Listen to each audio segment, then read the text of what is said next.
I'm nervous.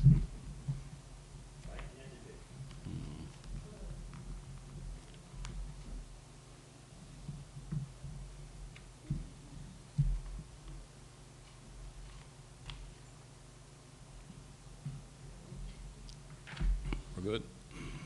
Good evening, and welcome to another of the Mayor's Lectures.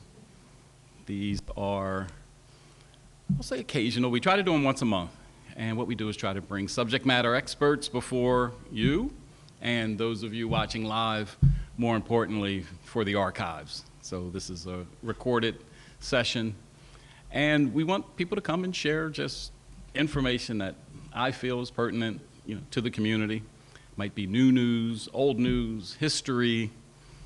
This has gone on pretty much since the start of my administration early in 2024. But approximately how many do we have, Justin, in the archives? About a dozen at least, right? About a dozen. So I encourage you to find the website and go back. They're all really good to view. Tonight, I'm taking the stage for my own Mayor's Lecture series. And I feel a little awkward because usually I have an introduction sheet that he writes for me, so I have to do it all tonight, right? But I think this is going to be fun. This is, as it's stated up there on the screen, and I feel like a writer here, like an author for a major publisher, where I don't get to choose the title, right? So when he put the flyer together, he chose that the title will be Chester, Taiwan, and Semiconductors. So that's what we're going to talk about. I know there's been some talk, for those of you who know, I've taken a couple trips to Taiwan in this year, 2024, and many people have asked, like, why? What did you get out of it? And why? And then the real haters are asking, who paid for it? So we're going to talk about a few of those things. We're going to talk about all those things. Let's go to the agenda. I think that's the next slide. Oh, no, there we go. Let's start there. Where is Taiwan? Of course, I'm just showing you Taiwan, the island in the middle of the ocean over there, Pacific Ocean on one side, and they call it the Taiwan Strait on the other side. It's about the distance between Taiwan and China, which is the blue portion up there, is about the distance from New York to Maryland. So they're pretty closely associated. We're going to talk about what Taiwan is, what it represents to China, how complicated the politics is between them as we move into why we went. But let's not bury the lead. Why did I go to China? Why did I go to Taiwan? I went to Taiwan because a couple years ago, maybe 3, Widener University hosted the Delaware County Sustainability Conference, and I was invited to attend. And I think I had to do something on stage. I don't remember what, but it wasn't a big role, maybe just to say hello. And they invited us to eat in the cafeteria before it started, so I'm not going to miss a meal. So I go to the cafeteria, I grab my plate, and now it's a matter of just sitting down and eating. And when I came in to the cafeteria area to sit, I was like, well, who am I going to sit with? It certainly isn't going to be a co-ed. Hopefully I'll see someone I'm familiar with on the campus. None of them were there. But there was this black guy in a suit sitting down pretty close to where I came in. And I says, I'm going to sit with that guy. He's alone. We'll introduce each other, and maybe we can strike up a great conversation. He's the guy who will be here in about 10 minutes. I'm so glad he can come today. His name is Justin Harris. His name is Justin Tibbles, by the way. He's my special assistant. It seems like I cannot survive without a Justin. Maybe Justin Timberlake is next, or Justin Trudeau, or Justin Bieber, or somebody, but I've got to be around a Justin. I used to tell my phone, call Justin, and it would call him. But now I need Justin Harris, so I got to go through the whole thing. So when I talked to Justin Harris, I found out he was the keynote speaker for that sustainability conference. So I was like, oh, I didn't hit the jackpot here. I got the main guy. We got to talking, and in that conversation, he says, Taiwan's going to love you. I'm going to make sure I can get you to Taiwan. I'm like, what is this brother talking about? Taiwan. Like, what? I don't even know where it is, what it represents, or what he saw that he thought I could go. Hey, Major, what's happening? And I really just blew it off, right? But we stayed in touch. Maybe a year later, Taiwan came to Delaware County. So this contingent of educators from Taiwan visited Delaware County government, particularly the sustainability office. And Justin Harris made sure I was in attendance for that, not really understanding what that connection was about. But the educators from Taiwan who was in that room really enjoyed me. I was like, okay, great. After that, I found out that Delaware County was forming a sister county relationship with a county in southern Taiwan. And I got the same invitation from Justin Harris that Delaware County Sustainability Office, mostly that crew, received, and it says, you're invited to attend. You're invited to come, all expenses paid except travel. And I think that was in December of 2023. Yes, 2024. This is 2025, right? So December 2024, that came out. And I did a quick search of how much it cost to go to Taiwan, and I was like, oh, I don't have that kind of money. There's no way I'm going. Plus, what's in it for me anyway? What value does it bring to the city? There was no way I was going to ask Tom Moore over there, our chief of staff, hey man, can you cut me $5,000 to go over to Taiwan? And he would have done just what he's doing there, shake his head no. I knew not to ask. I knew not to ask. So interestingly enough, it's funny how things work out over time. I'm involved in this organization. It's called Emergent Ventures. Look it up if you want to, but there's this guy, Tyler Cowen. He's one of the top economists here in the United States, and somehow through some crazy relationship, I got connected with him and received a grant back in, I think, 2017 from his organization for the work I was doing out here in community journalism. And he thought it was really unique that I was serving a mostly minority community with my community journalism, and he thought it nice to break me off $10,000 grant. No strings attached, no reporting requirements. I thought the man was crazy, but then I saw the other people that had also gotten grants, and I was like, I don't understand why he gave me a grant when he's granting these people from across the globe, mostly very young people who are just genius in their space. Every couple years, well, COVID kind of interrupted, but every year we come together in that Emergent Ventures group to get to know each other, and the last one was last March. Just as the event was ending and I'm saying my goodbyes, I see Tyler at a table talking to some young people, and I said, Tyler, goodbye, but I interrupted a conversation he was having with the table, and he was telling some Asian-looking people at the table, I want people from Taiwan to apply for this grant. And it went boing. I said, I wonder if Tyler would give me money to go to Taiwan. I said, Tyler, I'm going to give you a call in a couple days or so. So I went back to the email that came back in December. It's already March, to see if the trip had already taken place. And it hadn't. But it was coming up like 6 weeks or 4 or 5 weeks. It was pretty close. So I got with Justin Harris. And I was like, can I still make this thing? He says, yeah, maybe. I said, I think I might have a grantee or a grantor for this. He was like, give it a shot. I called Tyler. Tyler said, yeah, I'll fund you. How much do you need? I didn't know. I looked at what would it cost to go from Philadelphia International Airport to Taipei, Taiwan. It was $4,000. Tyler, I need $4,000. Okay. I was like, wow. I got back to Justin. Justin, I got the money. Can we make it happen? He says, well, I got to call Taiwan, see if we can get you in with this whole thing. So I would be joining Delaware County as they go to Taiwan to do this sister city agreement, arrangement, MOU signing, and you're going to see a couple pictures a little later on that. Justin Harris comes back to me and says, you got 4, you're going to need $5,000. I was like, I can't call Tyler for another grand, can I? I don't have a choice. Hey, Tyler, can I get 5? Sure. So off I went to Taiwan. We go to, so my itinerary was totally separate from Delaware counties because of Justin Harris, who you're going to meet a little later. He had a different objective for bringing me over. I found out pretty quickly he was using me to solve something he was trying to accomplish. And it's worked out perfectly for both of us. And I give him the old Bill Withers line, just use me till you use me up, because this thing is really working out great. So I did go to the sister city signing. It's in southern Taiwan.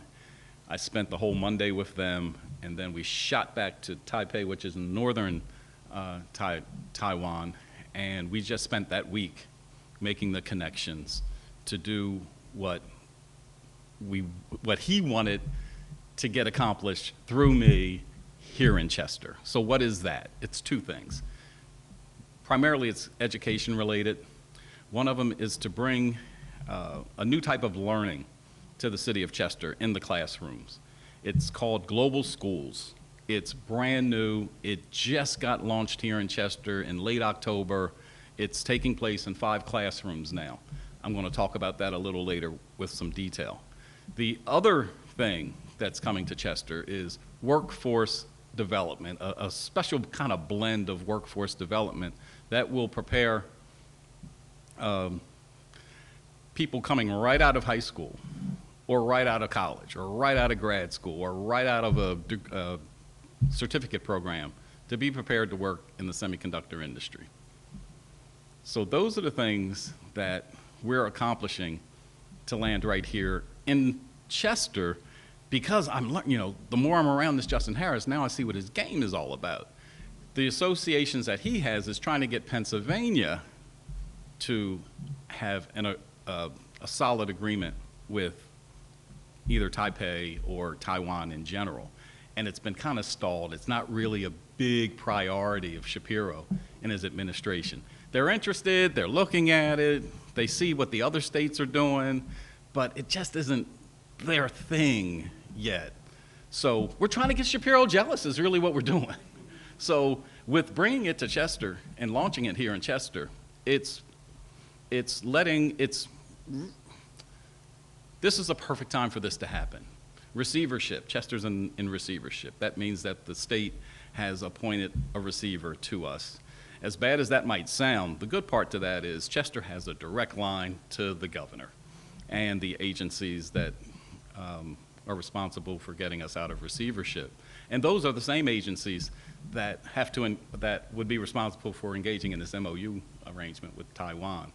So we've had those conversations, which probably would have been pretty difficult to have with guys like Rick Seiger, the Secretary of Department of Community and Economic Development for the state, and Shapiro's whole team, the people that he sent to us. And the people that Justin has assembled with me has been pretty impactful, and it's moved the needle for Pennsylvania.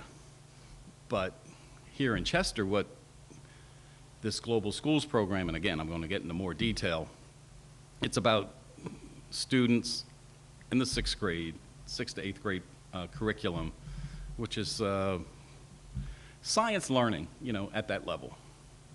That's the simple way of putting it until I get into the details. And it's already working, and the kids are loving it. The teachers are embracing it. The one thing that me and Justin Harris did have a little battle on is that he perceived it being presented to the Chester Upland School District. They were thinking in terms of going to different cities around the country and around the world, which is why it's called Global Schools, and working with school districts. I said, not in Chester. We're going to go to the Catholic schools. We're going to go to the charter schools. And we're going to go to the school district. So we've got Catherine Drexel up there on Providence Avenue. We've got the Chester Charter Scholars Academy on Highland. We've got Stetzer, which is like 2 thumbs up to Stetzer for always being like the best product in the Chester Upland School District, and a couple other schools, involved. So that kind of gives you a background of why I went, what we're accomplishing, and I could stop right there and leave. But I'm not. So, number one, Taiwan. What is Taiwan? Let's learn together. Taiwan. So, Justin's not here yet, so we've kind of heard that story. He's the guy who got me there. I'm just going to spit out a lot of facts. I have a lot of bullet points. I probably won't go through them all, but it's a country of 23 million people. It's the same population of Florida. It's about the size of Maryland. And like I said on the earlier graphic, it's about the distance from New York to Maryland. It's a small island. I say it looks like a potato. And it's divided into 3 districts: North, Central, and South. And they can't be more distinct. The North is where the major city is: Taipei, New Taipei, and Keelung. Taipei is the place that I spent most of my time there, and I describe it as a blend or a mix or a feel of a Washington, D.C. and New York City combined in one. It is their Washington, D.C. It is their government capital, but it's also their biggest city, and it's the most metropolitan city. It's comparable. It's fast-paced, it's international, it's political, it's a financial hub. Weather-wise, it's cooler and wetter because it's the most north. But like I said, the distances between New York and Maryland, and we think about here, there's not a lot of there's not a lot of weather changes between maybe a New York City and a Baltimore. But over there, it's significantly different between the north and the south, which really is weird. The economy is government and politics, finance. It's their tech headquarter, global business. It's a dense city. It has a beautiful subway system. High cost of living. You know, if you want to spend some money, you can live well over there. Most of the people speak English. Mostly all the younger people speak English. So it makes it really easy to get around and to communicate. Formal, corporate, policy-based, major media, and cultural institutions. Now there's Central Taiwan. We spent some time at a school in Central Taiwan. We spent time in Southern Taiwan for both the MOU signing, mostly for that MOU signing. So I got to experience some time in all 3 regions. They have a high-speed rail that goes from top to bottom. And it truly is one of those fancy, as you would hear in other parts of the world, high-speed rail. You're going to see some pictures of that too. But you get to see the differences too. You're leaving like a New York City to a more suburban, to a country setting as you go through the 3 regions. Central Taiwan, they say here it's comparable to the Midwest: balanced residential, mild and pleasant. Manufacturing is their big industry. More space, slower pace, families and retirees go there, less political, community-oriented. And then when you get down south, it's comparable to like port cities like Houston or New Orleans. Hot, humid, historic, warm, blue-collar roots with growing innovation. Not a lot of English being spoken down there. They've got the ports, heavy industry, laid back, social, affordable. Older, the oldest city in Taiwan is down in the southern part. It's like 3 separate states. The other thing that's interesting is I always wonder, like, what do they speak? Is it Chinese or Mandarin? What do they speak? Is it Chinese? Or is Chinese and Mandarin the same thing? In a way, it is the same thing. Chinese is the language. And then the Chinese language has many dialects.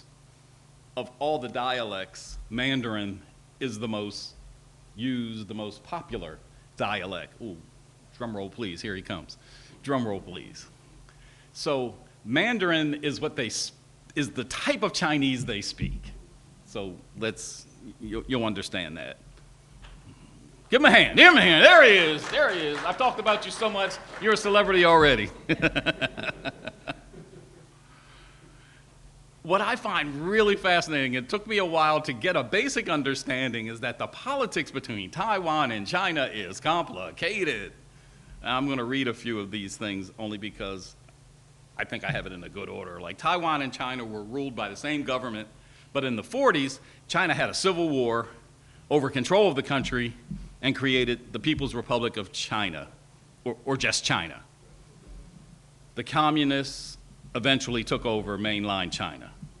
The nationalists, they lost the war and moved to the island of Taiwan in 1949 and kept their government, which they call the Republic of China. There are two governments, each of them saying they're the real China.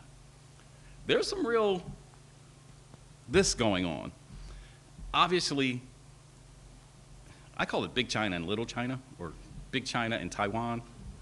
And this guy taught me, don't mention China and Taiwan if you don't want somebody to punch you in the mouth.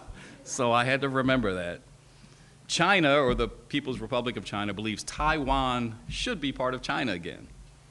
Taiwan acts like its own country. It has its own president. It has its own laws. It has its own elections. Some people in Taiwan want to stay separate. Some want to get closer to China. China says, Taiwan, you're going to come back one day. You're coming back to daddy one of these days. I think the week before, or the week of my first visit there, China was doing military exercises, flying through, and I was like, do I really want to go there? This is getting to be a little scary. But I didn't see any of that or feel any of that. Most countries around the world talk to China officially, but many countries, like the US, still support Taiwan in other ways, such as trade and defense. In terms of trade, probably the number one thing that's traded from Taiwan to the United States are semiconductor chips, which we're going to be talking about. And probably the thing that we sell Taiwan the most are weapons to protect them against an invasion with China.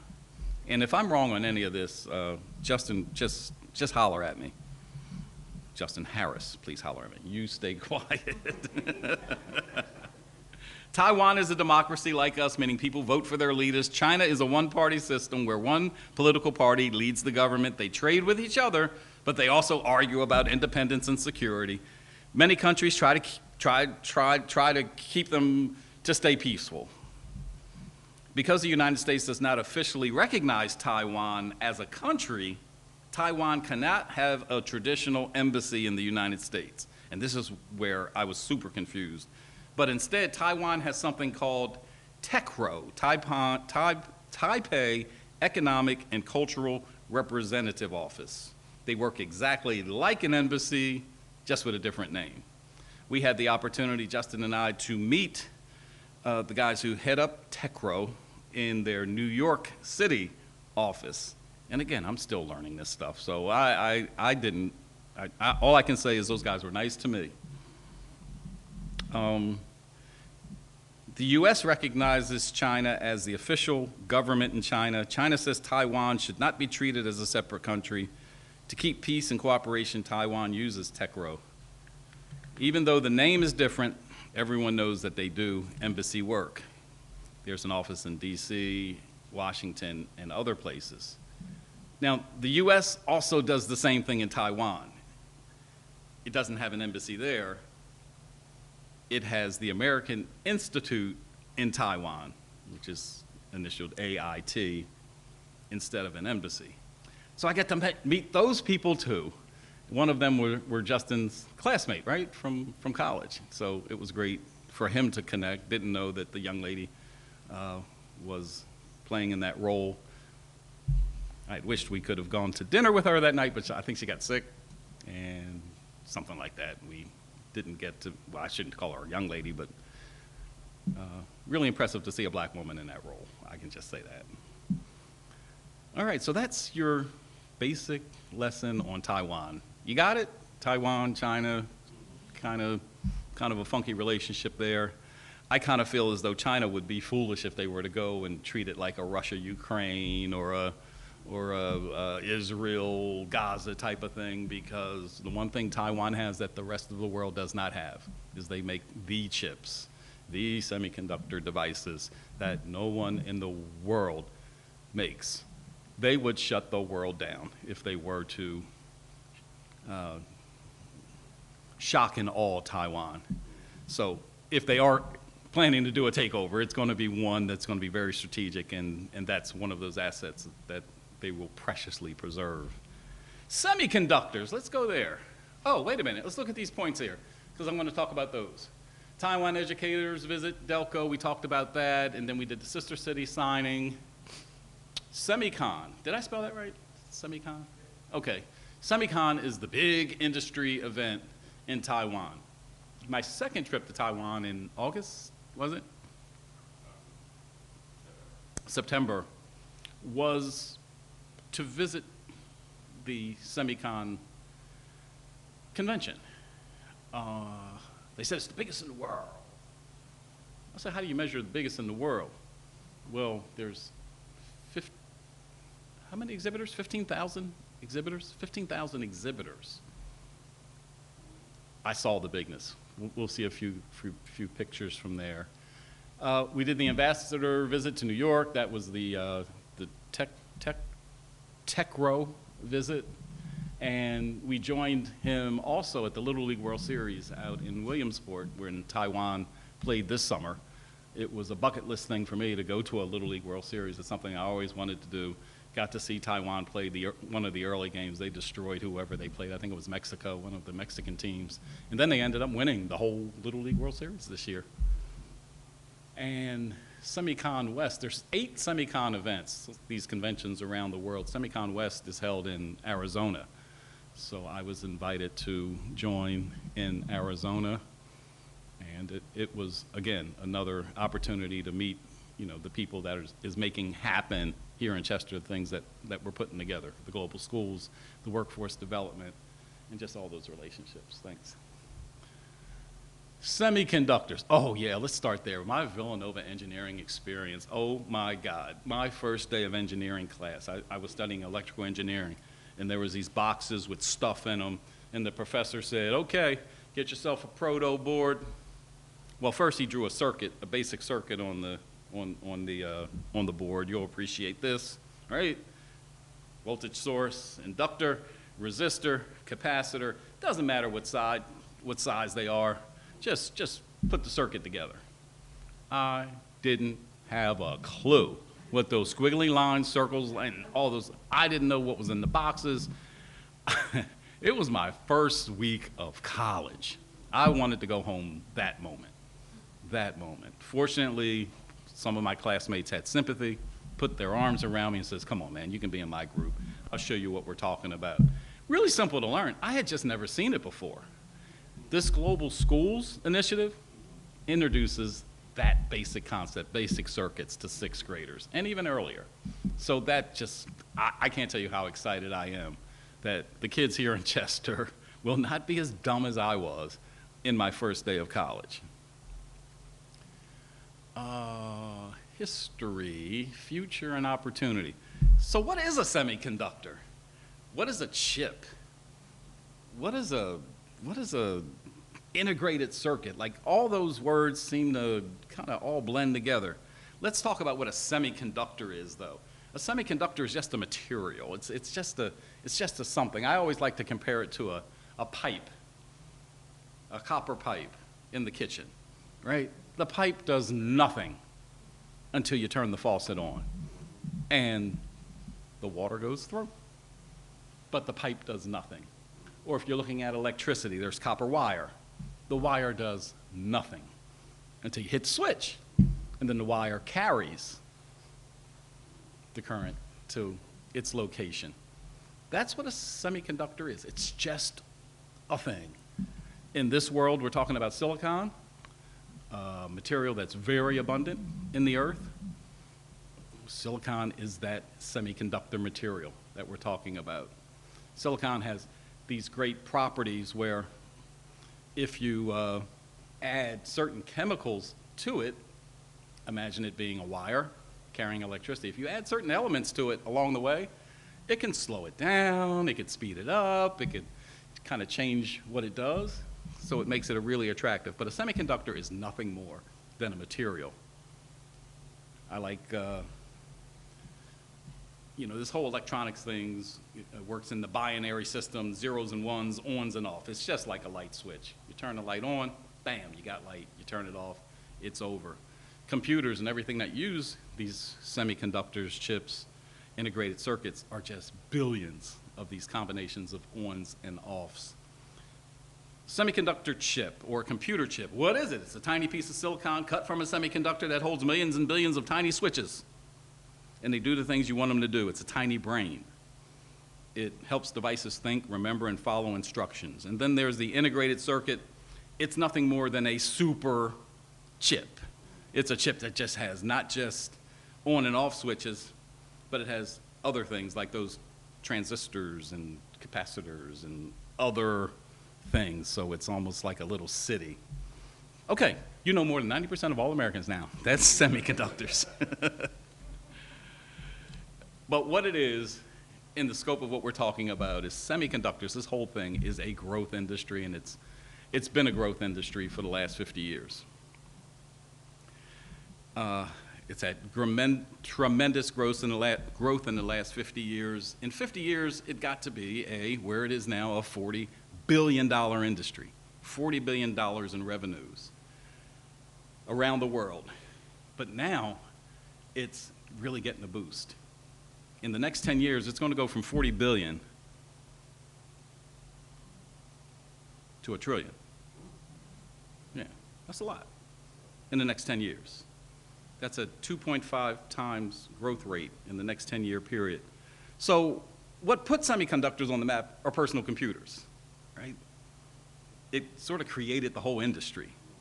Semiconductors is the brain behind every computing device, every electronic device today. Following that, it was the cell phone. Chips started to be introduced in cell phones. And then it's TVs, and then it's the internet. And now it's smartphones. It was always one thing at a time. PCs, cell phones, TVs, internet, so it incrementally grew. Right now, for the first time in history, there's 4 things going on that's making the semiconductor industry just go from that 400 billion to $1 trillion in 10 years. The first thing is just AI. Artificial intelligence infrastructure requires $5.2 to $7.1 trillion in investment growth, and semiconductors is a big part of it. There's the automotive industry. It requires every type of semiconductor made. In a few years, you won't buy a car, you'll be buying several thousand semiconductors. My son bought a Tesla. He says, "Dad, this isn't a car. This is just an app on my phone." But he still has to drive it. But the sensors and the communication chips, the police vehicles that we have out there, it's, those SUVs are Dodge. Chester has traditionally bought Fords. But at the time we made the purchase, it was at that time, chips weren't around, we couldn't get any Fords, and we had to buy what was available. Chips make a difference. Hybrids and electric vehicles require a robust semiconductor system. When I was in Phoenix, I took a Waymo. Anybody know what a Waymo is? You do? Well, I'm gonna ask you, then I'm gonna hit you with the hard ones. One of those cars that self-drives. It's not just a car, it's a taxi. It's like the Uber. They told me when you go to Arizona, when you go to Phoenix, take a Waymo. I was like, all right. Crazy, really crazy. I wasn't scared a bit, but it was a little weird, right? Oh, it's just like Uber. Download the app, call for the car shows up. Now I'm in a hotel, so this is kind of a funny story. My room in the hotel was sort of in the back of the hotel. I'm like, okay, this is the day, I'm gonna do it. Come. So we know that we catch our cabs, we catch our Ubers, our Lyfts right at the front of the hotel door. So I'm standing there waiting, and it's telling me how many minutes it is away. It's closer, it's closer, it's closer. It's here. No, it ain't. I'm like, I don't see it. And I look at the app again, and it says it's 500 feet away, and it shows you an arrow. So start walking, buddy. Your car's over there. And then I came to realize, oh, the car landed where I ordered it, the back of the hotel. So it was in that street. I get to the car, the doors are locked. I can't tell anybody to open it because there's no one in there. I was like, where's the button to open my door? Let me look on the app. Unlock doors. Boom, doors unlock. I go in, it calls me by name, it tells me all the things I gotta do, buckle up, and took me right there. What's really great about it is you get to control the heat and the radio, so you can blast the most ratchet rap music you wanna hear, and nobody's gonna bother you. You're not disturbing anybody. So it did take my mind off of things while I was really scared to death of what this thing was gonna do. And then the third industry is manufacturing. Machine learning, improving efficiency and learning is tied to semiconductor growth. Just-in-time inventory, like we're talking about with the cars. Like the reason they didn't have chips is they don't have a warehouse of chips. Like when we need chips, we want them shipped right to us. So, you know, Amazon gets things out of the warehouse, out of your truck in less than 24 hours. You know, I ordered something on Amazon the other day, and they're like, hey, it'll be here tomorrow. I was like, I don't need it tomorrow, though. They were like, no, you're getting it tomorrow. I was like, can I save some money if I get in on Tuesday? No, you're getting it tomorrow. They don't have any, that's the way they're built. And then the medical industry is the other thing that's making chips just go crazy. Medical devices, they'll enable medicine to just do things that can't happen. President Biden had a vision, and he, in 2022, came up with the CHIPS Act. That brought $600 billion worth of announced investment across the United States. The one thing that it bought, and it's being put up in Arizona, is one of those manufacturing plants that will build the most advanced chips in the world, modeled after the company in Taiwan. Give me the letters, the manufacturer. TSMC. That's like our VMSC. I just can never get those letters right. TMSC. The Chips and Science Act, as it's called, there's a new version in 2025. It's not a new law, but a reference to the ongoing implementation and impact of the original Chip and Science Act, signed into law in August 22. Approximately, just money is coming into the country. So here's where the rubber meets the road, though. There's a strong semiconductor market in the United States. The heart and the brains is still here. We do a lot of designing of chips in the United States. That's what we're really, really, really good at. A lot of smart people designing chips, but we don't make them here. We send those designs to places around the globe to make these chips, and if it's the most advanced chip, your plan is going over to Taiwan to be built there. I met a guy in Arizona. I don't know if you met him, but that was that really tall guy when we were listening to the rapper AY. Yeah, I thought he was with the rapper, but he wasn't. He was a chip designer. Yeah, the guy was, I mean, like, dude, right off the street, right? I was like, got to talking to him, really thinking he was with the rapper guy. He was like, no, I'm a chip designer. I was like, oh, what kind of chips you design? I said, he designs chips for the defense industry, for weapons and stuff like that, which is another huge market that's been pretty steady. I was like, oh, you make any money doing that? Because looking at him, I was like, I'm not sure. But he was in the space of where the money people were, so I couldn't take it for granted. And he says, when I make money, I make money. So it's not like he's selling a chip every day, but when his design when he gets compensated for his design, he gets compensated very well. And then he's on to the next one. I mean, that's pretty much the story he told. We don't manufacture chips in this country except for these new facilities coming up. There's very little manufacturing here.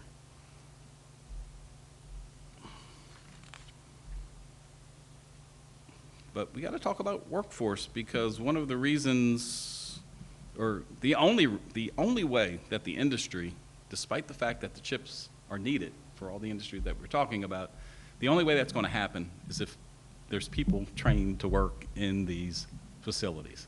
That's why there's so much focus from the companies that need these chips, companies that Justin represents, Semi, who we're going to talk about next. The investment in workforce development is huge. What's next? What are we talking about next? Global schools? Okay, so but before we talk, and you can leave that up there, before we talk about global schools, let's talk about SEMI, because that's who Justin represents. What time is it? 6:45. SEMI is a global trade association for the end-to-end semiconductor manufacturing market. They have member companies from the design phase. They design the chips, through software, through manufacturers. They go through the entire supply chain. They're global. It's an industry organization or association that represents 3,700 companies in this space. And they represent 1.3 million employees who work for those 3,700 companies. They know that for the industry to grow to that $1 trillion mark worldwide, there's 1 million jobs that need to be created, and 350,000 of them right here in the United States. That's why the push for this workforce development is so strong. That's all I'm going to talk about, SEMI, okay? Pennsylvania, we talked about that a little bit. You know, we got on the phone with Secretary Seiger and the young lady, Jen, I don't remember her name. Jen, I know I have her in here somewhere. But they were just talking about, yeah, we know we kind of birthed the industry with Westinghouse and the first transistor along with Bell Labs, and we do have a couple spots that's doing some things with photonics and stuff like that, but you know, we're not New York, we're not Ohio, we're not Michigan, we're not Arizona, we're not California. And I don't know about you, Justin Harris, but it didn't sound like they were in a hurry to get there either. It really didn't. But I think they're excited to see that we're getting some traction in that space. So that's all I'm gonna say to that. Let's keep going. Paraguay. For those of you who paid attention, Chester just signed a sister city agreement with a city in Paraguay. Paraguay is Taiwan's only diplomatic ally in Latin America. All others have switched their relationships to China. It was just totally random and coincidental that we had this Paraguay thing pop up. They were playing soccer down the street here against the U.S. men's national team. And I guess they were scoping out Chester and got in touch with one of our council persons, and next thing you know, they wanted to do a sister city thing, and I was a little nervous. Like, you can hook up with the wrong cities and get blacklisted pretty quickly in this country. So I trusted my international diplomat, friendly guy. I said, hey, can you just do a little homework on Paraguay and see what are they about? What are your people saying? And I don't think he knew at the time, but he came back so excited. They know Taiwan. This could be great. So it's really become a triangle connection there. When we had the meeting here to prepare for the MOU signing with Paraguay, and Justin was in the room, it was amazing how many people that I had met they knew personally. Global schools. Now this is what you say all the time. You can bring those up. This is what you say. I'm going to say it only because you say it. And I'm going to let you say it out loud, but Justin always says, I'm a champion for global schools connecting Chester students to Silicon Valley, Taiwan, India. And it's in a way that I don't think he ever imagined it would work, and certainly the people that he works for, because he's been going right to the companies. He's been going right to the schools. But this is the first time he's had somebody in government kind of take it from my angle. Why is it important for me? First of all, I have a passion for kids and learning. I know what my struggles were coming out of here. I know how difficult it was for me in college, and I'm learning how simple, you know, some simple instruction could be to get kids where they need to be and not be intimidated and not drop out, you know, super early. I also, this workforce development thing is huge for me, because what I'm learning about the semiconductor industry is they have entry points at every level. So you can learn enough by the time you're in 12th grade to get a $100,000 job in the semiconductor industry. You can go to Delaware County Community College or one of these trade schools and get a certificate in 6 months, 9 months, a year, and be making over $100,000. You can go ahead and get your bachelor's and make even more. You can get a master's and work, but at every level, you can come in and start. Our kids don't have the money, don't have the desire to go 4 years of college, may never even sniff a campus. But what we need in this city is for our kids to be ready to make big money right away so they can support their families, but more importantly, so that they can stay here in our city and grow our city. That's what I'm building. That's what I'm excited about. That's what I'm excited that global schools will bring, the connection between global schools and the semiconductor industry. For the older kids, for the ones that have dropped out of school, for the ones that weren't interested in school, if they can affordably and conveniently is the big thing, get into a workforce development situation where they can come to a place like this or come to a building where they can learn the skills and get certified very quickly. And that's the key, very quickly, 4 months, 6 months, 8 months. That's not going to take them out of their element, where they can almost, in some cases, get paid for working. I was talking to the lady today, Karen, I don't remember her last name. She's on the board with me at the Community Action Agency of Delaware County. She's the workforce development person for Delaware County Community College. And she helped me understand that there's nothing hotter out there right now than workforce development. There's just the term. We've got so many connections here in Chester that what I want to do is make Chester the hub for workforce development. I want a building that we can come to, like a university of workforce development. We have all the elements around us. Delaware County Community College, Williamson Trade School. In fact, when Paraguay was here, I was kind of wondering, like, what do you want the sister city agreement to be about? And the guy says, well, you know, we'll just kind of sign it and see what we can do. It don't have to last forever. If it turns out to be nothing, it'll be nothing. But over in Kansas, we have an agreement with them, and they take our students, our Paraguay students, and give them a discounted rate for college. And then he kind of looked at me and says, Widener University is really expensive. I was like, yes, it is. And he probably doesn't understand the difference between I shouldn't say he doesn't understand because they all are educated in the United States.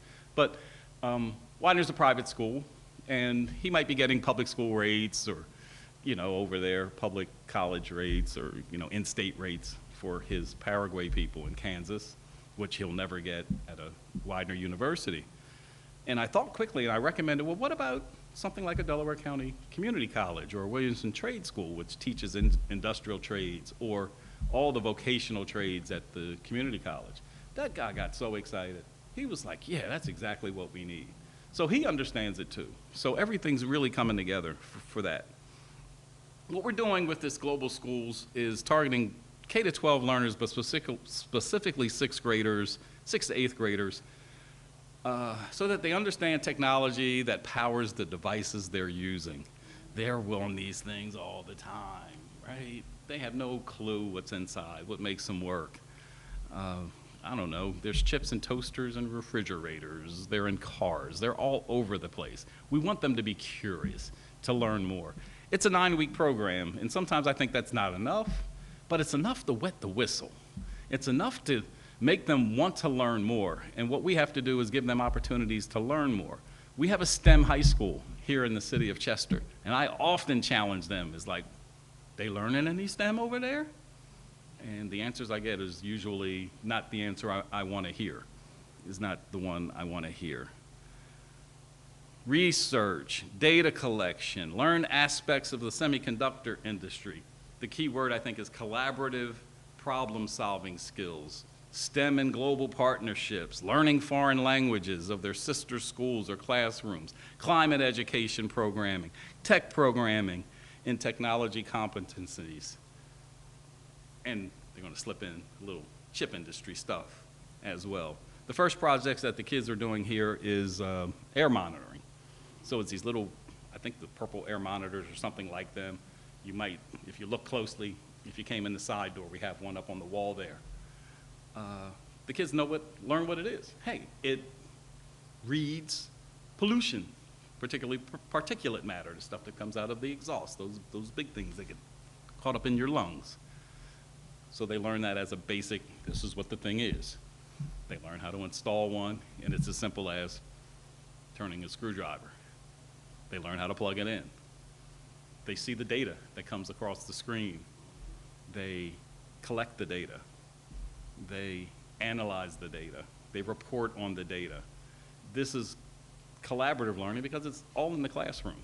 At the end of the year, they'll have some idea, well, at the end of every day, they'll be looking at the results of their pollution monitor wherever they have it placed and look at the reading. Oh, it's a 5. Today it's a 3. Oh, tomorrow, well, can't predict tomorrow, but they'll see what the levels is every day. And then they'll have these little flags that they'll put in the school to let people know, green, it's a clean air day. Yellow, a little challenging. Oh my God, it's a red day. So the kids that we know around here who have asthma will have a better idea knowing why they're struggling on certain days. Could it be related to that red flag that's sitting down in the hallway? At the end of the year, though, the concept is to connect them to other schools around the world or around the country. So this program is going on also in Arizona, Michigan, I believe in the United States. We're trying to get New Jersey on board and the whole eastern, kind of northeast, New York, Jersey. But there's also Taiwan, India, Japan, Singapore, UK. And this guy is the global traveler who's making these connections across the globe and using me to help make it happen. I ain't mad at him, though.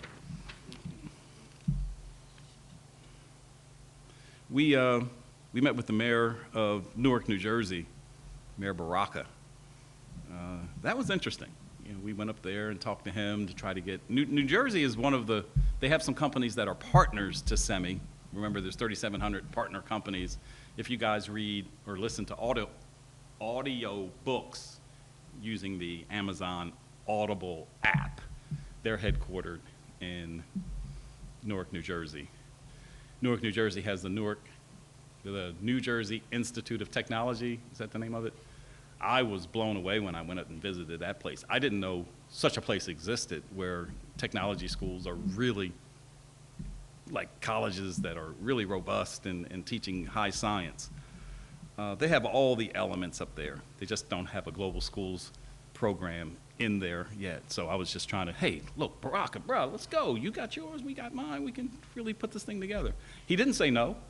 He said, hey, Justin, go talk to my education person. He has the actual education person on his city staff. So I'm sure he's working that one out. Global schools teach kids simple circuits as young as first grade, incorporated at different stages in the learning process. The older kids get more complicated, but the younger kids use something as simple as Play-Doh as their conduit, batteries and red light bulbs. I mean, simple circuits, all they do. Can you make that light blink? And when you do, you just get excited. That's how it started for me in college.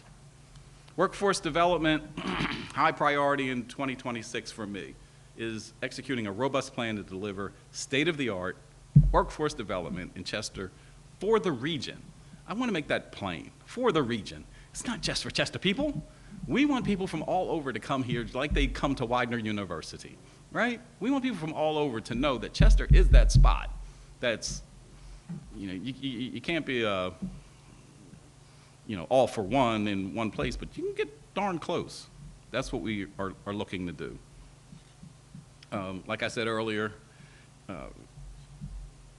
tech schools in this area are excellent, or even if you go up into Philadelphia, you know, you get your great engineering schools.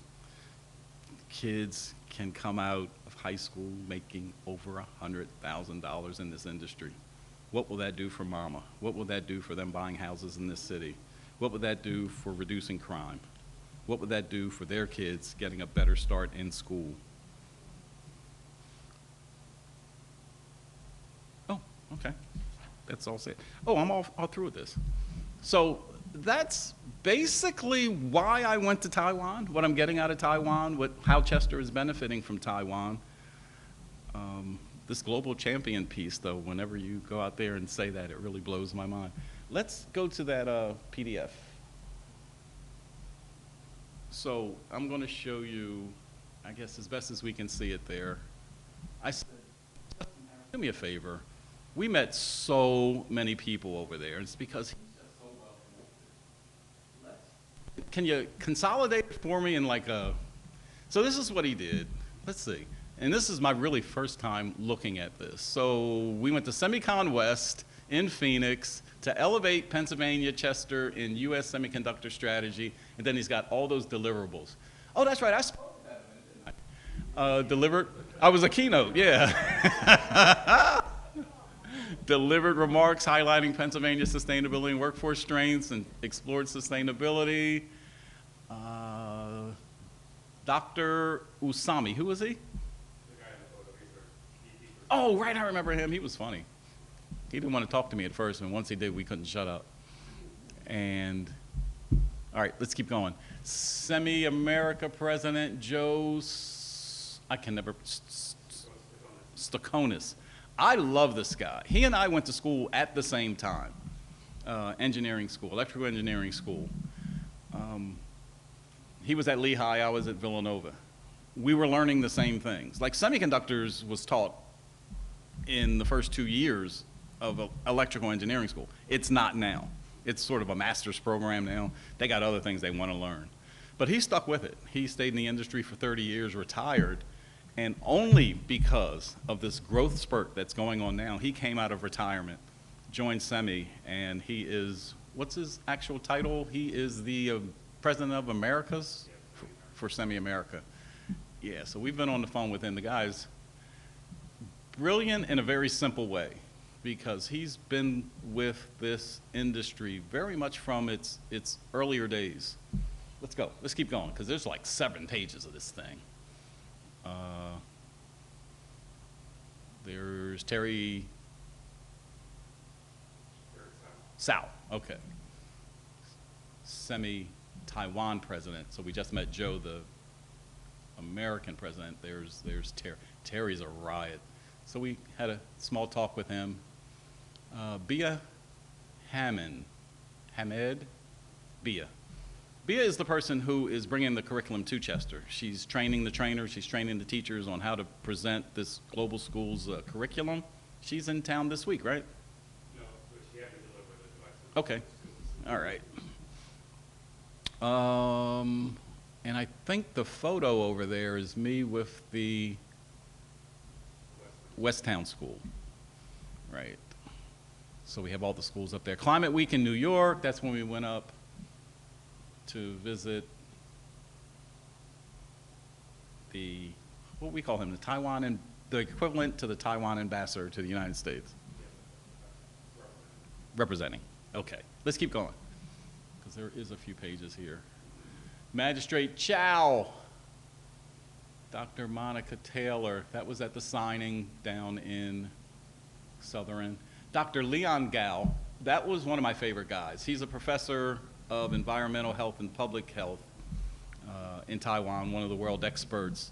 He knows about this incinerator and the effects that it has on our health. Isn't that something? Guy all the way in Taiwan knows about the incinerator here. Ambassador Audrey Tang, I must say she is the smartest person I have ever encountered in my life. I think the IQ is like 185, but you'd never know it.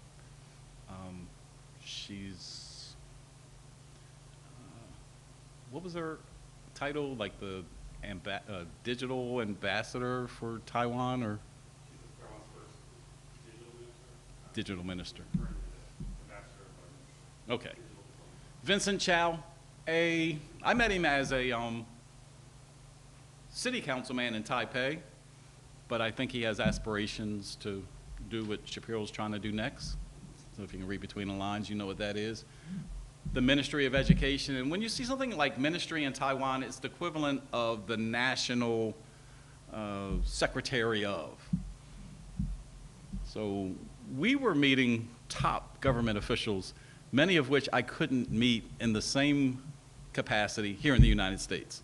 So it was mind-blowing to me. Let's keep going. Oh, boy. Oh. Well, let's just say it keeps going. We don't need to go through all them. Let's go back to the photos. We're going to have fun with some photos. I thought I'd get through all the boring stuff first. So I did a little photo log or travel log. So look, first day in Taiwan, it's a long flight. It's all about rest, right? He says, you might want a day of rest. So I'm going to walk around. I know there's this big environmental park that's nearby. What's in the middle of an environmental park? A basketball court. What's on a bench? A basketball. Now, if that basketball was on a bench in Chester, it wouldn't have any air on it. That ball was perfectly inflated, and I got some shots in. Roots. Some people see me with Roots gear on, shirts and stuff like that. In the United States, it's not a big thing. It's a Canadian brand. But in Taiwan, oh my God, I saw so much Roots gear. So every time I saw one and I could get to somebody, I'd go up there and let's take a picture, right? This guy was from some country. He didn't know what I was saying. His girlfriend took the pictures. He was like, I don't know what this brother's doing, but let's just take the picture. Let's keep going. All right, we talked about the high-speed rail. You talk about luxury. I'm just sitting there, and this lady comes up with coffee and snacks. I was like, Justin, is this free? He was like, yep. And then the other one comes up with newspapers. I'm like, oh, my God, look at this. When's the last time you've seen that happen? Let's go. All right, so I did speak. I got a little certificate for speaking at Semicon West. Workforce Development Theater was where a lot of activity came from, and there's a little logo from Semi Foundation. This is the rapper guy, AY. What's his claim to fame? He's the UN Youth Ambassador, official youth.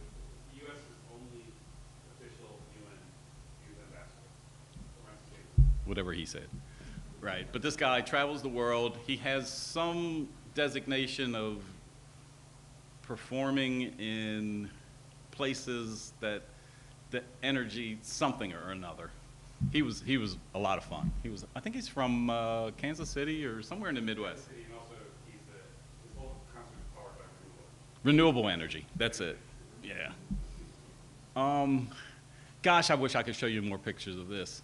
This was the school, well, one of the schools we went to. When I talked about the green flags, that's an example of what we're talking about.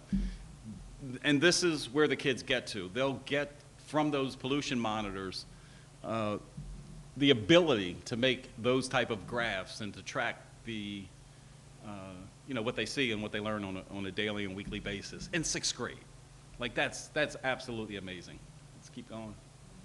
We went to visit Google in Taipei. I learned a new word from Justin Harris. It's called hyperscaler. Now, we might be familiar with the word scale, like take you from here to there, you're scaling. So hyperscaler, in this sense, is connecting with a company that is consistent with your mission. And because of the money they got, they can get you from here to there in a hyper kind of way. Is that a fair way of defining it? I was like, what's hyperscaler? You keep saying this word. But we visited Google on the 76th floor. My last slide will show you what that's all about. Just to prove to you that I was in Taiwan, I took some pictures around the Semicon Taiwan signage. And the exhibit hall in both Taiwan and Arizona was mind-blowing. It showed me how far away I was from the days that I went to school, over 40 years ago. I didn't understand most of what I was looking at. Keep going. Those are some of the hot shots we saw on opening day. Who's the guy in the middle? Is that the president of Taiwan? That's the president of Taiwan. The guy on the left is the president of Semi, and the guy on the right is Terry Tsao, yeah, who is the president of Semi Taiwan. Whew, got that one almost right. Yeah, opening ceremony. This was interesting trying to get in there, right? Because it wasn't a huge room. We have our VIP badges on, right? I'm looking all fly. I'm like, I can get anywhere I want. I can go backstage. I can get free food, maybe. I didn't know. So we get to the door, and they're not letting us in. Now, one thing I didn't tell you about Justin Harris, and one thing I didn't mention, I meant to mention, when it comes to education, we talked to the Ministry of Education, but when we went to New York to talk to, let's say, the person who represents as ambassador, they offered us 3 scholarships, and I mean us, the city of Chester, 3 scholarships. I want to say this really slowly because I want you to understand. 3 scholarships for someone 18 or over, so probably somewhere around the 18 to 21-year-old range, to spend time in Taiwan, either 4, 6, 8, 12 months. I think they have different programs. Not sure which one we're talking about here. To immersively learn Mandarin and get paid and put up while you're there. 3 scholarships to learn their language. It's in our back pockets right now. I think the applications are in the spring, and we are really going to try to seek 3 people out of the Chester schools to take advantage of that. Now again, we're talking seniors graduating soon, or maybe someone who's graduated recently who could take advantage of that. Justin Harris took advantage of that when he got out of college. He went through that very program. He speaks fluent Mandarin. He lived 10 years in Taiwan. So imagine, like, Taiwan has no black people, or at least Taipei. Like, there's no black people around. So it's strange enough to see 1 black person walking around, right? Now you got 2, and they got suits and ties on. And I always love the reaction when we would get in an Uber or a cab or a restaurant, and I know the locals there are like, oh boy, I know I'm gonna have a struggle with these 2. And then he just opens his mouth, and you could just see them like, oh, praise God. But you felt no angst, no prejudice, nothing. But once you connected, they're really friendly people. Keep going. Just a couple shots of the convention or the exhibit floor, but a big part of these exhibits are not booths, but pavilions. The United States Pavilion. It's probably a 1/4 mile square, maybe not that big, but it's a really big space that really features, the countries that they represent in the pavilions. Arizona being a huge state, and a huge player in the semiconductor space, especially with their fabrication facilities, had a big space there. Okay. Oh, so Stefan also showed up. He's the vice president of semiconductor strategy. I don't know. I said, it's not me, but we got the same name. All right. So here's another black moment. Okay. It's a moment, I must have had a day off or some time to chill, and I get in the subway and I go to this particular section of town, and I was walking, it was hot, and I was walking back to the subway, and as I'm coming to the corner this way, there was this brother coming this way. And if we kept the same pace, we were going to meet at the corner at the same time. And we did. As you can see, he has very strong African features, and I could only assume he was African. So I gave him the, hey, how you doing? And he was like, I'm fine, how are you? I was like, oh, good to see you. Good to see you too. So he started going his way, and I was like, yo, what's the opportunity of seeing another brother who speaks perfectly English? So I holler at him. Yo, let me catch up with you, right? And that's the picture we took. We start talking. He actually went to school in Philadelphia. He went to the University of Pennsylvania. He is from Africa, but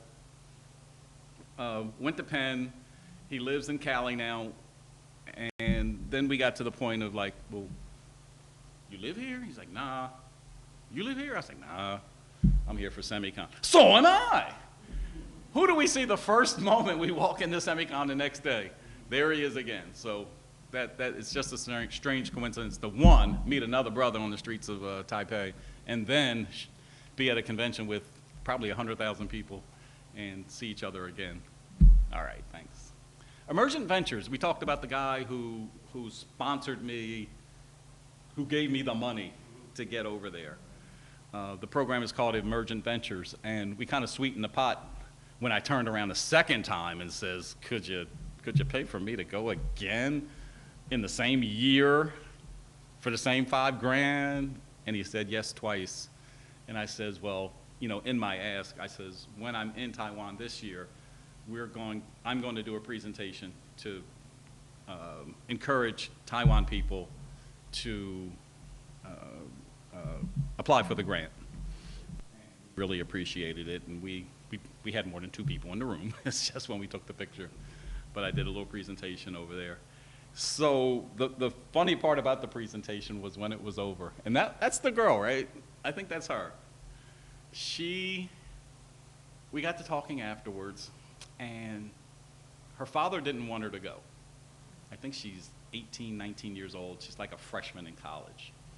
But she's like, no, Daddy, I'm going. So she went. She got out of it what she wanted. I was like, well, why didn't your daddy want you to go? He said, it's a hoax. It's a hoax. There's no way there's somebody in the United States going to give you money for a good idea. And then after it was all over, they really believed it. Just some random pictures on the street. There's a lot of art, or there's art in various places in Taipei. Can you guys determine what's on the left? I still can't. But on the right is what I really love about Taipei. It's the alleys. You can't even call them back alleys because it's the most vibrant part of the city. They've got the big wide streets, but every alley is its own personality. That's where stuff happens. There's shops, there's coffee, there's the aging room is a cigar place. Everything's in the alleys. Yeah, you know I'm gonna find a cigar place. Cigars are very expensive in Taiwan. Bring your own. I will say that. My favorite school visit was right here on the left. These kids put on a great show for us. On the right is the guy who would be the equivalent of the president of Coca-Cola or Pepsi. He understands what's going on. He shows up himself. He puts money into these schools so that the kids get that type of learning so that when they get to the point of being hired by him, they're ready. Keep going. There's a couple pictures from the MOU signing with the county, Delaware County. It's Monica Taylor, president of Delaware County Council, and her equivalent over there in southern Taichung? Pingdong. See, he's the expert in Mandarin, not me. All right. All right, so, you go to exhibit hall, you see some fascinating things. These are just some random pictures of just being in awe at the stuff that I don't know what it is, what it does, but I do know what a car is. So on the left side, I wish I had the video of that exhibit. They showed like every little light in your car and the semiconductor that operates it. It was a really fascinating demonstration. Okay, you see the guy on the right. He's not listening to his Walkman, but we went to visit a recycling plant, and this picture on the left is a picture from the recycling plant. It is actually built on top of a landfill. A big part of the visit on both visits was to see how they handle trash and sustainability. Oh my God, now I understand what 30 years of teaching kids environmental science does. There's not a gum wrapper on the ground, and it doesn't take long to feel guilty of even thinking about contributing to litter over there. And they do it with no trash cans. There is not a trash can in sight. It is the most phenomenal thing. I don't know how they do it. You drop a cigarette butt, somebody dimes you out, and it's caught on camera, which are all around. I think it's a $1,000 fine. $1,000 fine. Let's go. All right, these are two random pictures. I thought they were artsy. The one on the left was us riding in the cab, I guess, from the train, from the high-speed rail to the school in a monsoon. I had never seen so much rain come down, and they ride a lot of scooters over there. And the scooters don't even care. They just got their rain gear on, and they're just rolling. The other shot is the subway system, but above ground, so I guess it would be the equivalent of our L, and I just thought it looked cool, so I took a picture from the platform. All right, like I said, Justin Harris has introduced me to what diplomatic life is like and what a state dinner would kind of feel like and be like. That guy there is the equivalent of the U.S. ambassador to Taiwan. Close. I know I'm close. Deputy in the southern office. Okay. All right. I'm close. Yeah, I'm close. I wouldn't tell him that I was wrong, but good guy. So after the MOU signing, as you can see, I was at the baby table. That's the one that's pictured. And then the big boy table was the one in the back where Justin and all the real heavy hitters were. Let's go. Night market. So I was told, don't go to Taipei without going to night market. So night market is exactly it. It's a regular street during the day, and at night it turns into a food fest. So they just bring out these carts, they're on either side of the street, and the shops also remain open. Every kind of food imaginable, food and drink is imaginable of you know, what they make over there. You can't eat it all. Some of it you're even scared to eat by how it looks. But really exciting, really exciting. Okay. Converted the money to Taiwanese money. This really impacted me, these pictures here. So it's me, it's Justin, and the guy who looks like a kid. So somewhere around 8 o'clock, 7:30 that night, the kid's gonna show up at my hotel, Justin's gonna show up, and we're gonna walk to where people in this, what would be like a New York downtown area, Washington D.C. downtown area, can dispose of their trash any time of the day. So that's the top right-hand picture. I can't give it justice, but it's sort of under an overpass that's going through the center of the street. I really wish I could show you more pictures or a video, which I do have. But at any time of the day, people can just bring their trash there. So if they miss the trash man, who comes every day with ice cream truck music, it is wild. Can I embarrass you for a moment? Okay. So we're going through there, and everything's organized. So this kind of trash goes there. They had stacks of mattresses over there, bicycles and stuff, like everything. Everybody knew where to put their stuff, and you could tell it's moved out every day, right? So I'm like, gosh, this seems really weird. So I see one running across, right? We do have rats over here, huh? Well, I guess the rat got a little tired of us snooping around, and he started, you know, making rat noises. Poor Justin was like, ah! It wasn't so much that he jumped, but it was his reaction to us not jumping. That was the funny part. He was like, y'all didn't hear that? I'm like, yeah, it's just a rat. What's under there? He ain't coming out. On the bottom right-hand corner, you can't see it clearly, but they're carts. So anybody can come grab a cart. It has brooms and dustpans and all the things that you would need to just clean up your little block. We have a big-ass incinerator less than a mile away. We don't have any place in our city to drop off trash if we want to drop it off. We should be able to drop it right there. Or they should set up spots in the city where we should be able to drop off our bulk trash, our mattresses, our bottles, our recycling. There's the concept right there. Keep going.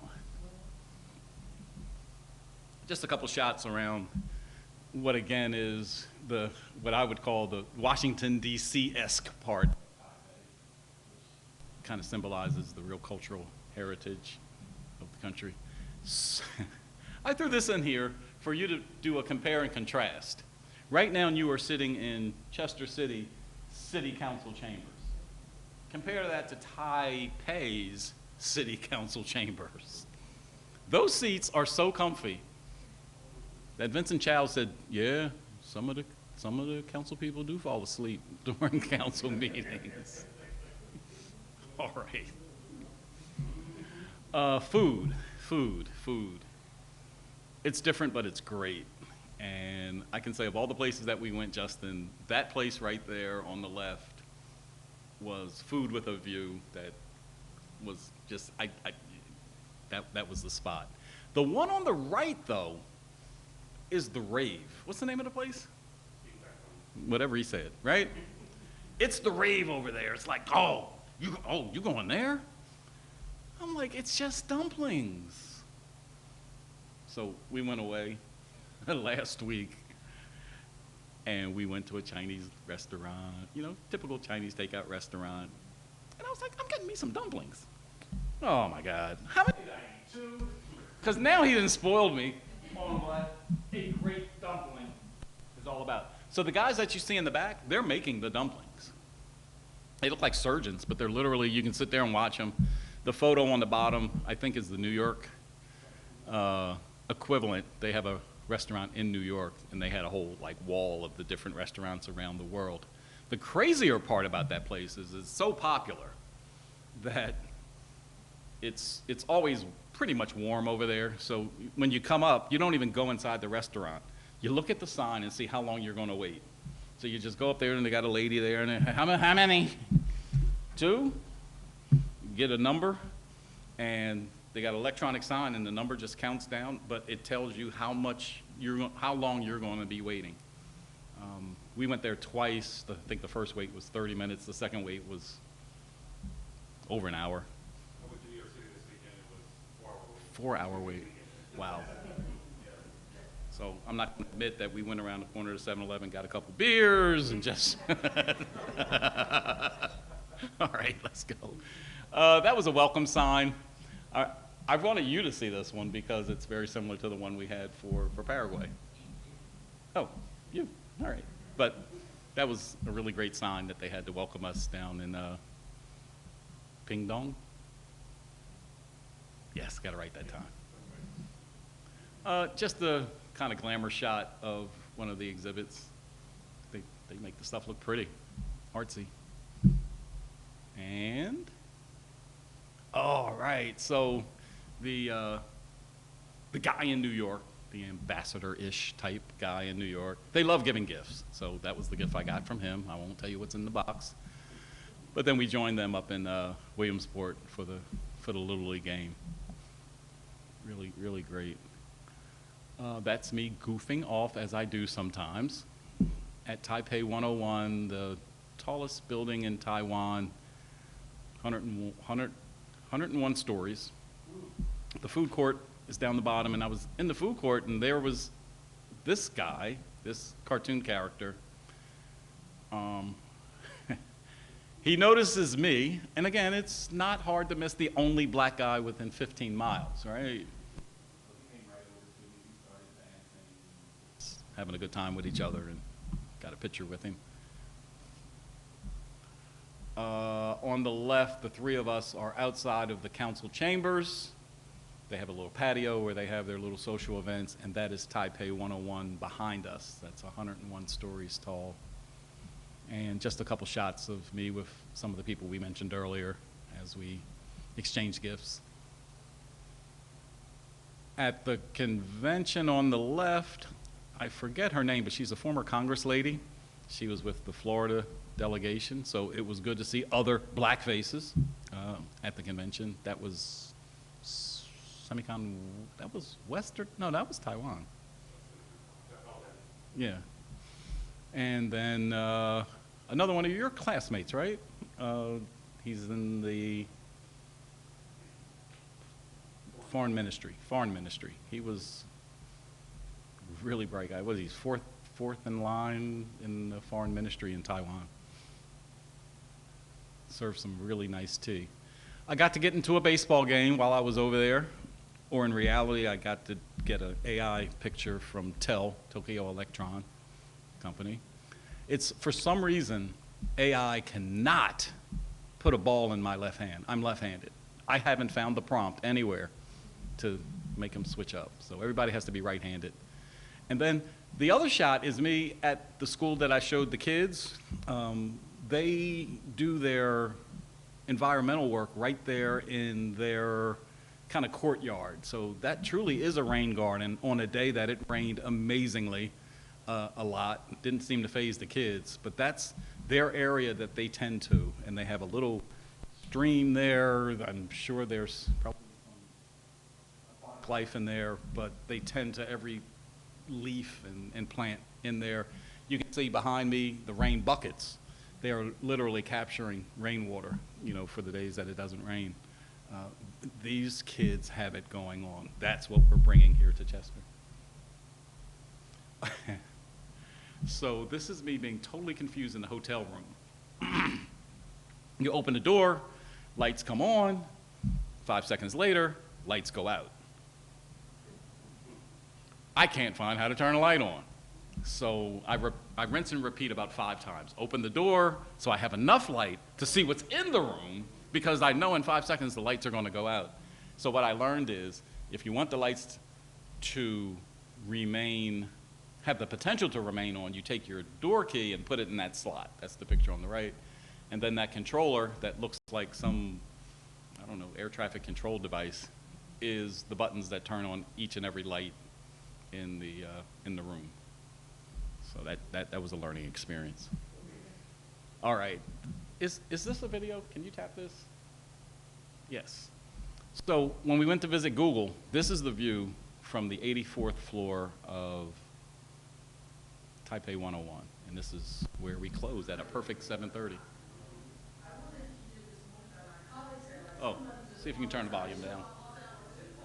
Yeah. It was just a background conversation, but that's what it looks like from way up there.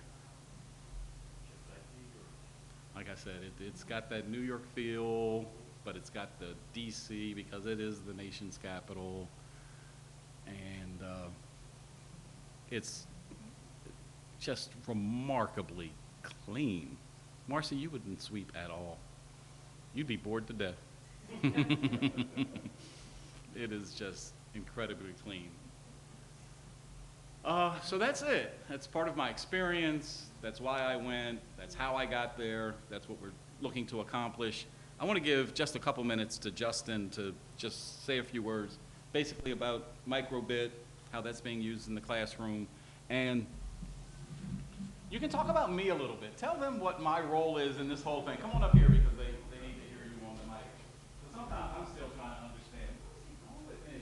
But whatever he's doing, it seems to be working. I don't have much to add. I think Mayor covered so much of what we're trying to do together. Today came down to deliver these microbit devices to some of the Chester schools, and this is really the tool that the students are going to be using to learn about the chips industry. It's in terms of project-based learning, under the program with Chester City, each student is going to get one of these. In the UK, actually, every student in the UK gets one of these to learn about semiconductors and chips. So this will be a first for communities in the US. Microbit is actually based in Pennsylvania, and so it's been a great partnership already. I just want to say too that the mayor's support of this work has been not one directional, like, oh, we're here to help Chester, no. He's helping us. Those executives that you saw on the slide deck, and the reason I put those executives up first, because they were also going to see that paper. So it's important that they have the buy-in as well in terms of some of the work that we're doing. But this community-based partnership is just really unique and something that I don't think a trade association, with companies like Apple and Google, they don't think at that community level enough. And so it's been a really great partnership, with Chester City and going all the way up to the state and then the regional partners as well. And the mayor, when I say global champion, I mean that he's really helping us kind of shift the paradigm in terms of how we partner with communities. And so that's really been just exciting. So it's definitely not just one directional. And the other thing I just want to note is the educators have just been so excited to do this work. The students have been excited, to learn about the semiconductor industry, learn about the chips industry, learn about how they can use AI to solve problems and connect with their global counterparts, whether it's in Taiwan or Singapore or India. They're already working together, they're already gaming together, like on their PS5 or Xbox or, whatever it happens, Instagram or TikTok. But here's something really substantive that the students can work on together. So it's been, I feel lucky to, be able to work with the mayor. And the reason our executives at SEMI have spent as much time in support for this work is really helping us learn how to partner with communities in a more sort of meaningful way. So nothing to add beyond that, but happy to answer any questions. Yeah, thanks, Mayor. Any questions for him? Yeah. Hold on.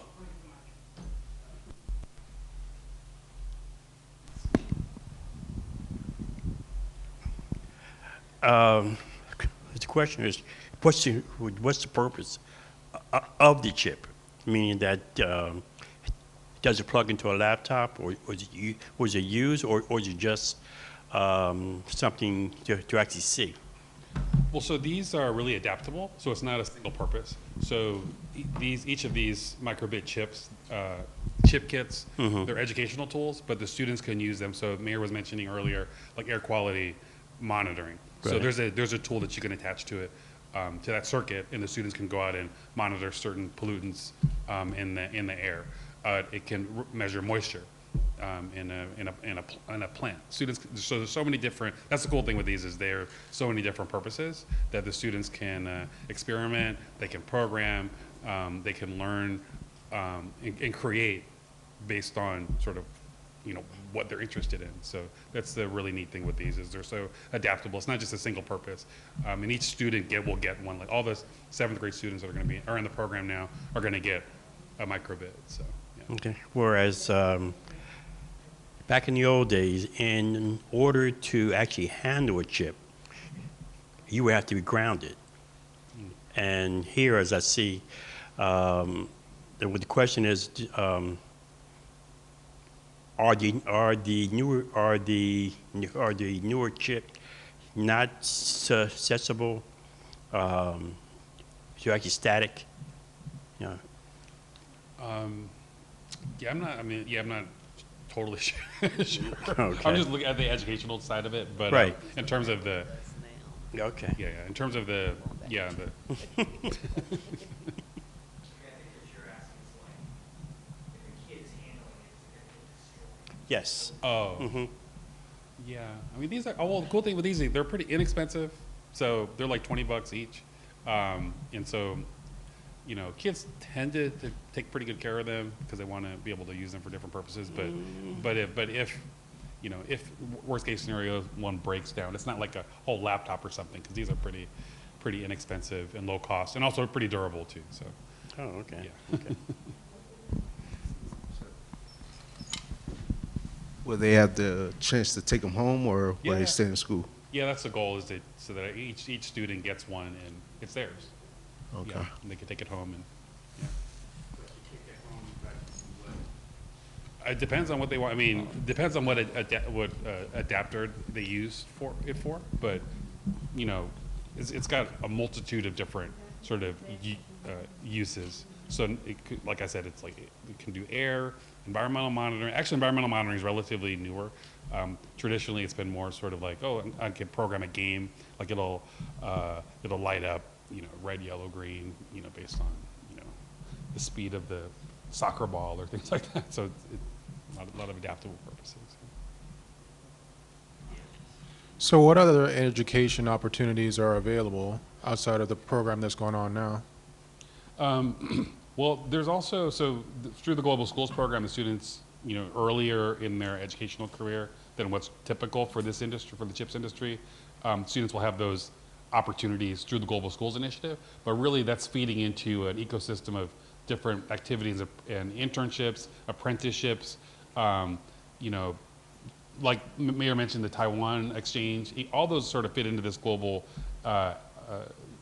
ecosystem of opportunities for students to learn about the technology and the chips industry. And when they build those skills, they can really use those for any job. Don't have to necessarily come to the chips industry. Of course, we want them to come to the chips industry selfishly, but really, as Mayor said, there's a big gap in terms of the workforce we're going to need here in the U.S. to build the chips and maintain the chips industry. And so there's just a lot of different job opportunities that students are going to have as they get up to that 12th grade college level as well. There's so many programs and so many opportunities with so many different companies.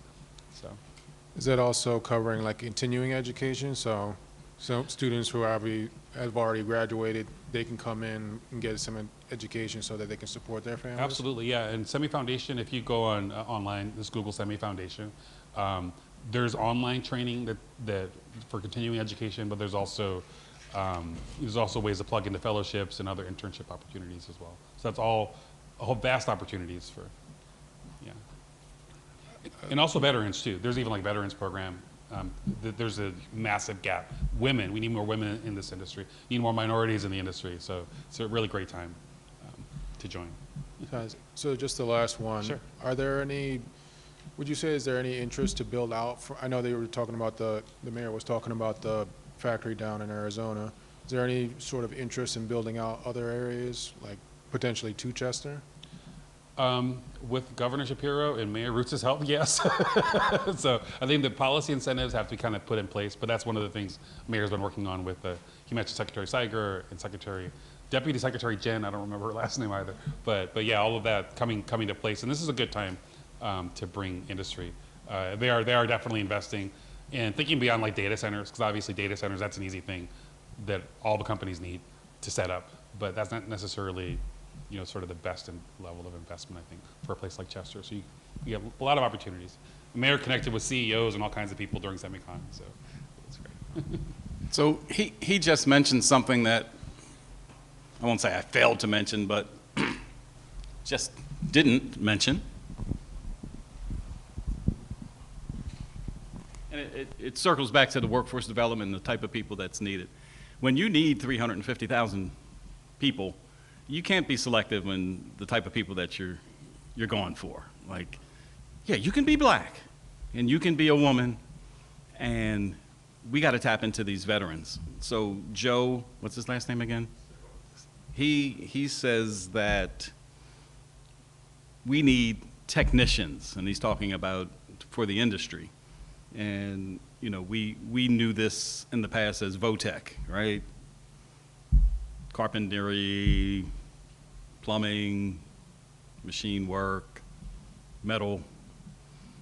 And he recognizes, or the industry recognizes, that the military provides a great source of that talent. And he says Semi, the company, recruits 200,000 military, 200,000 people resign from the military every year. So that's an audience they're trying to attract, because these guys and gals who get out the military really don't find a lot of career opportunities. They gain VOTEC skills but never work in the semiconductor industry. They're really adaptable. They're very teachable, I guess. The skills are transferable. They need folks with good mechanical skills. If you worked on a jet engine or a weapon system, you can get people trained in a few months to be very helpful in the semiconductor industry. And with regard to race, I can't forget why I went into engineering. It was because one of my neighbors, 3 years older than me, was going to Widener for engineering. He was a guy I played basketball with, football on the streets, and I was like, wow, if Buddy Harper can go to engineering school, I can go to engineering school. So I just needed that one guy to be my example. But also at the time, like 2% of the engineers in the United States were black. That hasn't changed much in the 45 plus years that I've been out of college. One of the things that really excited me on, I think, our last day in, I think it was Arizona. Yeah, it was Arizona, were the women. So there were a lot of women at the event, either attending the seminars on the exhibit floors. But they got together as women in the tech industry, and they paraded around the entire exhibit hall as a group of women in tech to get in the faces of the men to remind them, yo, here we are. We are representing for ourselves, with ourselves, because you still ain't treating us right in this industry. And we were doing our thing at our little pavilion, and here they come. And they came and sat down and just had a good time. And once they finished, they got up and they marched somewhere else. So, as much as the industry needs women, blacks, Hispanics, everything that's here, we still have a lot of people with that mindset in corporate spaces that, we're not welcome. So where's the rubber meet the road? Is it, will the market dictate who will work in this market? Or do we still have to fight to be included you know, in these markets. Time will tell, but I think the market's going to win out. I absolutely do. These companies cannot get to where they know they need to get to supply the medical industry, the defense industry, the car industry, the consumer electronic industry without making these chips. Making these chips means making manufacturing plants. Making these manufacturing plants means getting trained individuals ready. And it doesn't mean you have to have a 4-year degree or a master's degree. That's what this is all about. Catch them right at 12th grade and put them right to work and pay them well, because that's what capitalists do. All right, that's how we're going to close this one out. We did pretty good on time. We even had a question and answer, and thank you guys for joining me.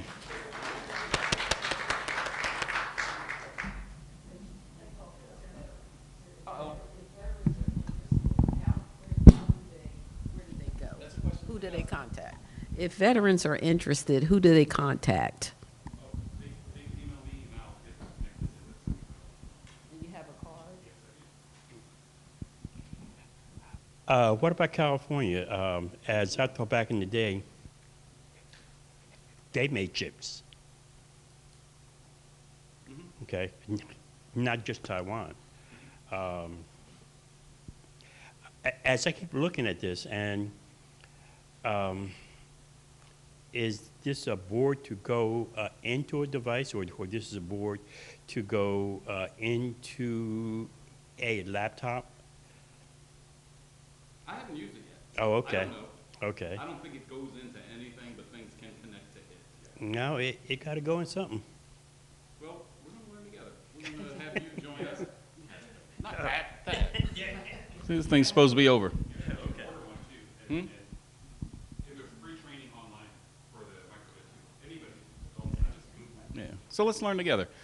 This guy has experience. He was a typewriter repairman and then a computer repair. I was just kidding. No, you repair computers, PCs back in the day, so you know a little bit about chips. But I would say the early chips that were made, you know, manufactured in the United States, you know, every chip has its purpose. The chips that we're talking about now that run AI, which is the most powerful chip in the world, are made specialty. You know, there's new fabrication facilities for the new type of chips that are out here. Are the old chips gone and out? No. You know, they're still being used.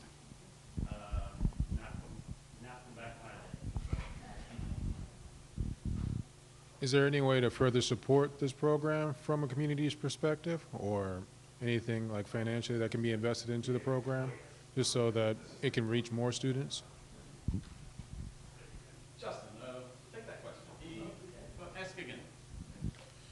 Is there any way this program can receive more support from a community perspective or from a financial perspective, so it can reach more people?